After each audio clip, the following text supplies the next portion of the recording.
Assalamualaikum Sobat Football United, ringan amatiran ala gue. Di video kali ini gue akan membahas sebuah informasi yang diberikan oleh Tyrone Marshall dari Manchester Evening News ini terkait dengan target-target lini tengah dari Manchester United. Ya, lini tengah ini adalah memang lini yang Manchester United utamakan, lini yang menjadi prioritas bagi Manchester United. Manchester United di awal bursa transfer berhasil mendatangkan seorang pemain dari Atalanta, Ederson, dan ini mungkin banyak yang mungkin lupa ya. Karena setelahnya Manchester United ini seperti kayak buntu atau belum berhasil untuk mendaratkan target selanjutnya. Manchester United disebut-sebutkan sebelumnya memang mengincar setidaknya 2 atau bahkan 3 pemain. Nah, Manchester United baru mendatangkan 1. Jadi kekurangan 1 atau bahkan 2 pemain. Kalau menurut gua ya sebenarnya kekurangan 2 pemain karena dengan cederanya Ugarte, maka kedalaman skuad dari Manchester United ini kan berkurang. Sehingga make sense, masuk akal kalau Manchester United ini mengincar 2 pemain lagi. Nah, situasi saat ini mungkin membuat banyak fans itu tidak happy karena setidaknya ada 3 nama yang dikaitkan dengan Manchester United berada di daftar incaran Manchester United ya. Ini berakhir tidak ke Old Trafford. Dimulai dari Elliot Anderson, gelandang muda berusia 22 tahun yang tampil luar biasa bersama dengan Nottingham Forest, tampil bersama dengan tim nasional Inggris juga di Piala Dunia. Ini justru ke Manchester City. Lalu Sandro Tonali yang terbaru, setelah sebelumnya Matheus Fernandes yang tarik ulurnya juga cukup lama dengan Manchester United, antara Manchester United dengan West Ham ya. Ini justru ke London Utara, ke Tottenham Hotspur. Nah, manajemen Manchester United sendiri sebenarnya di bursa transfer musim panas ini ingin menduplikasi, ingin mengcopy apa yang mereka lakukan di musim panas tahun lalu. Di mana sebenarnya yang mereka lakukan di bursa transfer musim panas tahun lalu itu merupakan hal yang positif. Bagaimana transfer-transfer yang dilakukan ini bisa memberikan kontribusi besar seperti yang diinginkan, dan mereka ingin melakukan hal yang sama. Misalnya mereka memiliki policy ataupun kebijakan transfer dari sisi usia, misalnya ada pembatasan. Mereka tidak ingin mendatangkan pemain yang terlalu senior. Lalu dari sisi pengalaman Premier League ya, mereka juga mengutamakan pemain-pemain yang memiliki pengalaman Premier League.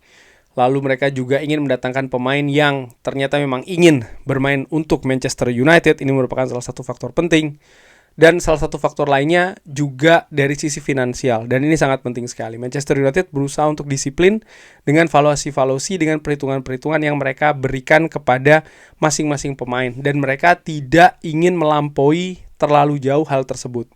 Ini sebenarnya hal yang positif karena mereka sudah melakukannya musim panas tahun lalu. Dan sejauh ini bisa memberikan perimbangan situasi keuangan yang positif. Sehingga sangat wajar mereka pun ingin melakukannya saat ini. Ketika Manchester United lepas untuk mendatangkan kemungkinan untuk mendatangkan Elliot Anderson, Sandro Tonali dan juga Matheus Fernandes, salah satu faktor terbesarnya adalah faktor finansial.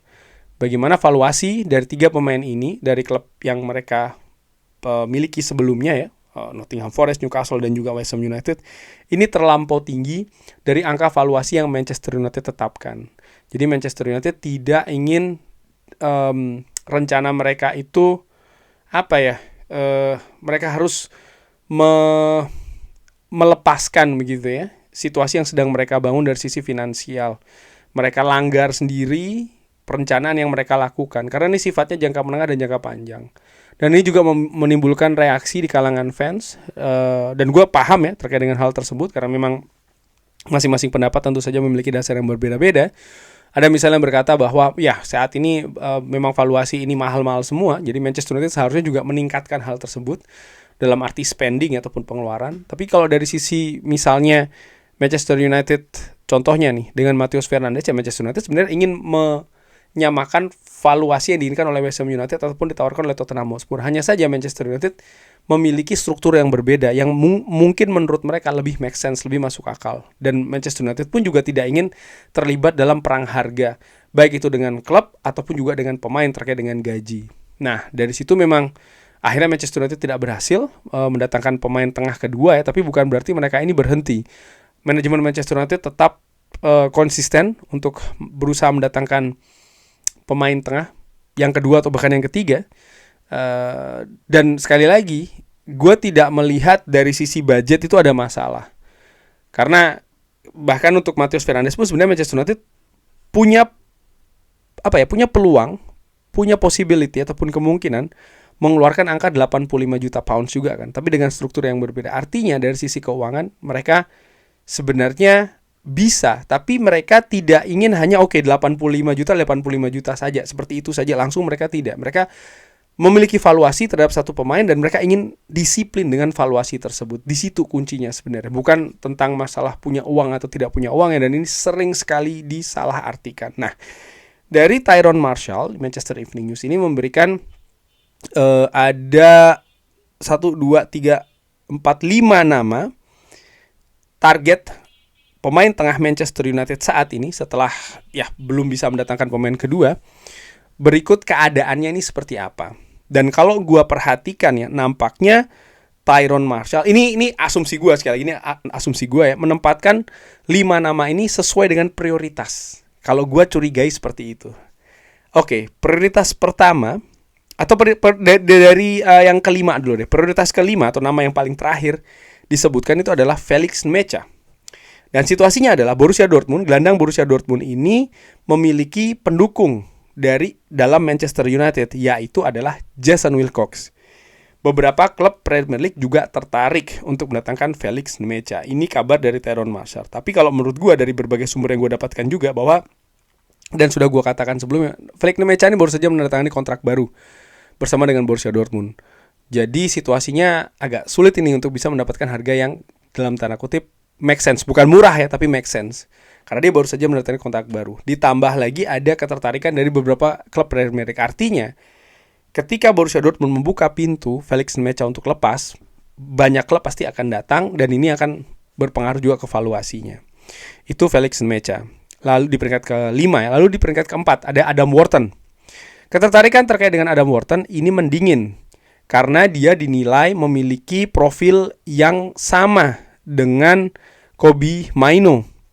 Sehingga Manchester United sebenarnya mencari karakter yang berbeda, mencari gaya yang berbeda dari Kobbie Mainoo. Cuman anehnya Adam Wharton ini tetap masuk ke dalam daftar. Nah, ini unik juga sih menurut gue. Adam Wharton sendiri sempat sebelumnya memasuki atau berada di daftar Manchester United bahkan dari periode dari Ruben Amorim ketika Manchester United bermain dengan 3 back. Pada saat itu Crystal Palace dengan Oliver Glasner juga bermain dengan 3 back, di mana Adam Wharton menempati posisi gelandang. Kali ini dengan situasi yang berbeda, artinya dengan Michael Carrick 4-2-3-1, Adam Wharton ini dari berbagai sumber juga dinilai memiliki profil gaya permainan hampir sama dengan Kobbie Mainoo. Cuman yang menurut gue tapi tidak dicoret gitu loh. Artinya memang Manchester United masih mempertimbangkan Adam Wharton. Cuman kalau melihat dari apa yang disebut oleh Tyrone Marshall dan menurut asumsi gue nampaknya memang bukan menempati peringkat yang tinggi gitu ya. Dan dari 5 pemain tengah ini dia menempati posisi keempat.